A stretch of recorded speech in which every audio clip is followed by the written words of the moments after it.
Bus!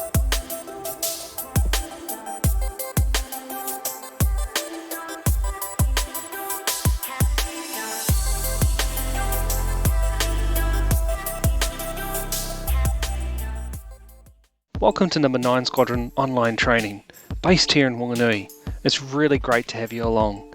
Today we'll be learning about bushcraft safety utilising the Mountain Safety Council's videos, and our thanks to them for their resource. In today's lesson we'll learn about telling someone your plan, being aware of the weather, knowing your limits, and taking sufficient supplies such as equipment and clothing. The objective of this lesson is to understand the steps that are required to be taken in preparation to going hiking. The need to be adequately prepared to ensure a safe experience in the bush. References can be found in the Mountain Safety Bushcraft Manual and the Mountain Safety Council website. We encourage you to take some notes during the videos, as we'll have a question and answer session at the end. Enjoy the training. Let's get started.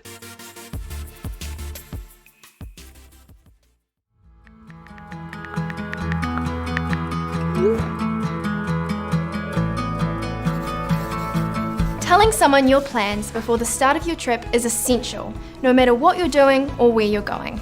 If no one knows you're out there and something goes wrong, you could be waiting a long time for help. Who should I tell? Because I would tell my mum, but she doesn't know anything about it, so she worries, and then she texts me, she's like, what are you doing? And then she tells Susan comes over, she's like, what are you doing to your mum? And then my dad will call me and be like, why is Susan here? What did you do? I just don't want to deal with the whole thing. Choose someone you trust. It needs to be someone you can rely on if they don't hear from you. Ah, okay, well then I choose you. Good choice. All right, Abby, I trust you, and now I'm going on my trip. Okay, great, but there are a few things I still need to know before you go. So, write them down. What you're doing, where you're going, what transport you'll be using, who's going with you and everybody's contact details, and the date and time you expect to be back. Okay, of course. And I'll make a plan with you to call or text when I'm safely out. Okay, great. And I need to know what to do if I don't hear from you by our agreed date and time. Well, firstly, I might have just forgotten, so try and contact me first. Okay, and what if I can't get a hold of you? Then you have all the details of everyone else on my trip, so try and contact one of them. Okay, and what if I can't get in contact with anyone from the trip? Then try and contact some of my friends or family. But don't talk to Mum, I have to talk to Dad. And definitely don't talk to Susan. Okay, what if I do all of that and still nobody hears from you or anyone on the trip? Then we could be delayed, or we could be in trouble. In which case, keep a close eye on the situation, call 111 and report it to the police if we're not heard from. Okay, sounds like a solid plan. Hopefully it doesn't come to that though. Hopefully not, but telling someone your plans, you don't have to write this part down. Oh, sorry. Just such a captivating teacher. Telling someone your plans. Telling someone your plans could be the difference between waiting a few days for help or a quick and effective rescue.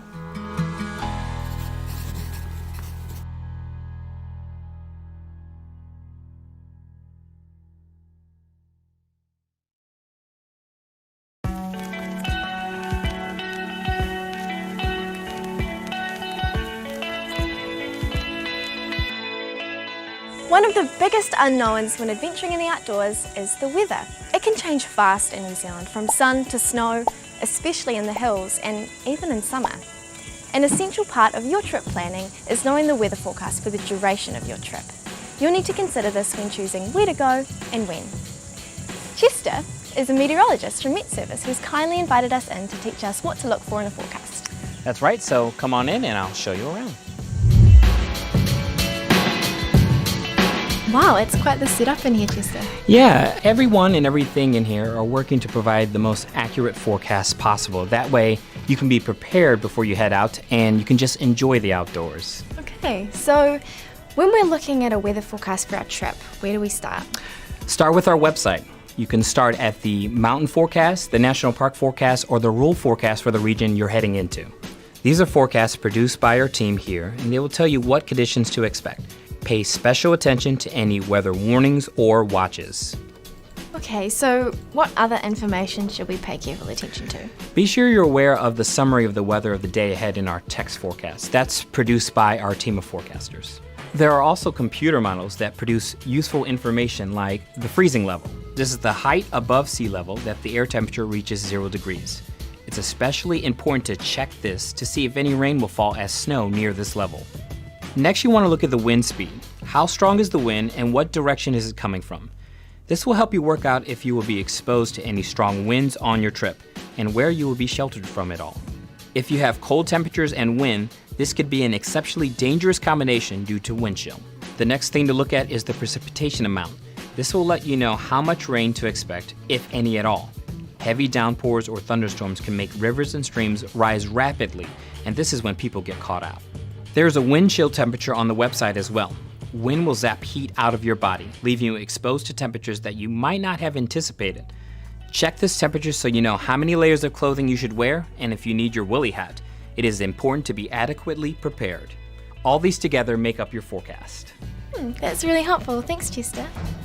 Now that we know how to read a weather forecast, keep yourself updated and change your plans according to the expected weather conditions. That's right, before you head out, check out the forecast at metservice.com.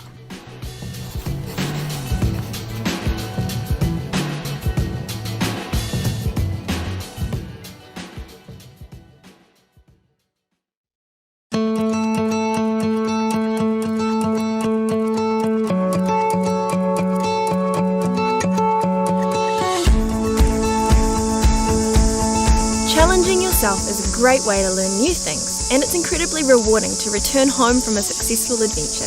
And luckily, there are heaps of things to do in our outdoors. New Zealand has lots of different tracks, huts, forests and rivers to explore, so there's something for everyone. Most tracks are graded and given a rating, so you should select a track that matches your group experience level. If it's your first overnight tramp, don't choose an expert route. Hey, but do you reckon the expert guy kind of looks like me? Do you reckon they modelled him after me? Sure, Jordan. Of course, there are external factors that will impact your suitability for a trip, like the weather. It's also important to be honest with yourself about your own physical fitness levels. I would love to climb Mount Cook, but I'm probably not experienced enough right now. It's okay. You just learn at your own pace and you'll get there eventually. Yeah, guess you're right. Any experienced outdoors person will let you know that the key to making it home safely is making sure you know the difference between what challenges to face today and what wants to save for another day. So, during the planning of your trip, think about these topics. Consider your abilities and those of the group. Not everyone has the same experience level, so it's important you choose a track that's suitable for everyone. Does everyone have an adequate fitness level to comfortably make it over the expected terrain? And does anyone have any medical conditions? If so, make sure you know how to help them if they need it. Little things like a lost inhaler for an asthmatic can make a big impact on how the group moves together in the outdoors. And check what gear you have and if it's in reasonable condition. Think about your shelter, your cooking gear, spare dry clothes and a communication device just to start off with. And make sure you have a backup plan, just in case things don't go as intended, whether that's a rip in the tent or an unexpected downpour. Also, if you can't find any information on your trip, then seek local knowledge by contacting the area's dock centre or eyesight. Once you've considered all of these topics and prepared accordingly, it's a great idea to create an emergency plan. Think about alternative ways out and where your nearest help is located in case you're delayed or if someone's hurt. It's really important to do all of this before you leave so that you have emergency plans in place no matter what happens.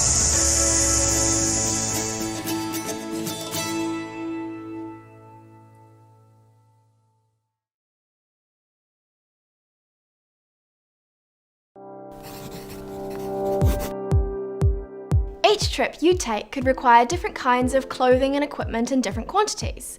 However, no matter what you're doing, there are some basic essential items you'll want to start any trip with. They are food and water. You'll want to stay fueled up for your adventure.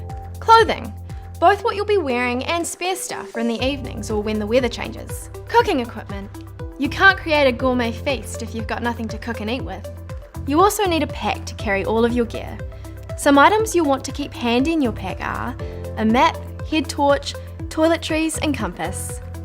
Emergency supplies like a first aid kit, fire lighting material, a whistle and a communication device. A shelter. This could be a tent or bivy bag. In the following videos, Jordan and I will run through these in more detail and cover the key points of why you'll need them.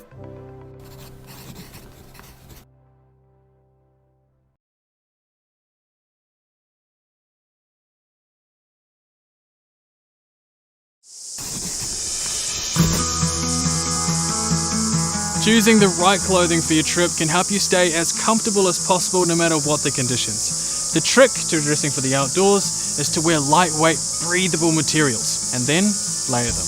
To start off, you need a base layer, something that absorbs moisture and doesn't irritate the skin. Now this is fine for a nice warm sunny day, but when it starts to get cold, you need another layer. This is your insulation layer. For this layer, choose something that is breathable, warm when wet, and still lightweight. Now for the next layer, we need something that is water and windproof. This external layer will keep the cold, wet, and windy elements off of our body.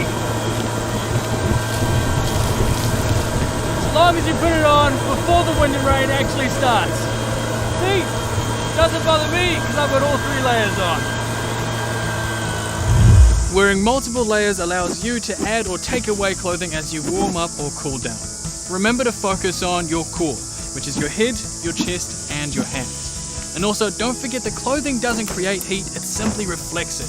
So you absolutely want to stay away from things like cotton and jeans, because when these materials get cold and wet, they stop insulating and start taking heat away from the body to try and get dry again, which is why wearing cold or wet clothing can lead to hypothermia. And that's something you don't want to have to deal with, especially out here. Now, let's take a look at what to put on our feet. Wear long socks that come up higher on the leg to provide extra comfort and protection.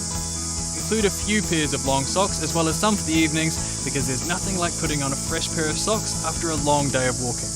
Consider getting a good pair of tramping shoes or boots. These will provide extra support around the ankle as well as extra grip in wet conditions, which can greatly lower the risk of injury. Think of it like a gritty four-wheel drive tyre versus a smoother city tyre on your street shoes. Your feet can take a beating on a long walk, so make sure you try any new footwear before your trip and not on it. Make sure this is something that you can walk comfortably in for several days. Wear gaiters to keep things out of your boots. They wrap around the top of your boot and help to protect your lower leg. There's no need to stop to get stones or grass seeds out of your shoes with these babies on. And don't forget to pack spare clothing. Staying warm and dry on the trip will do wonders for your mind and keep you nice and happy while you're out there.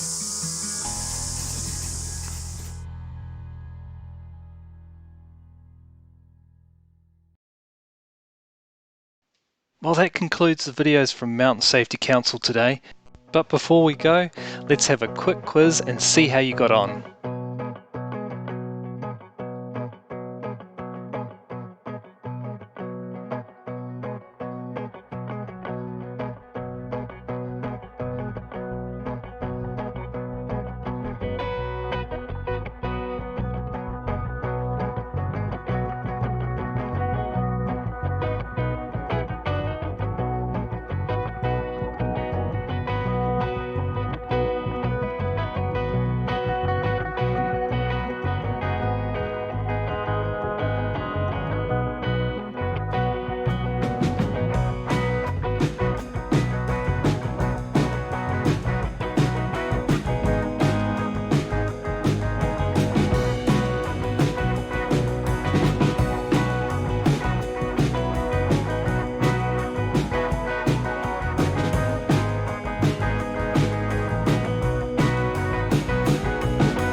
Today's lesson was on bushcraft safety.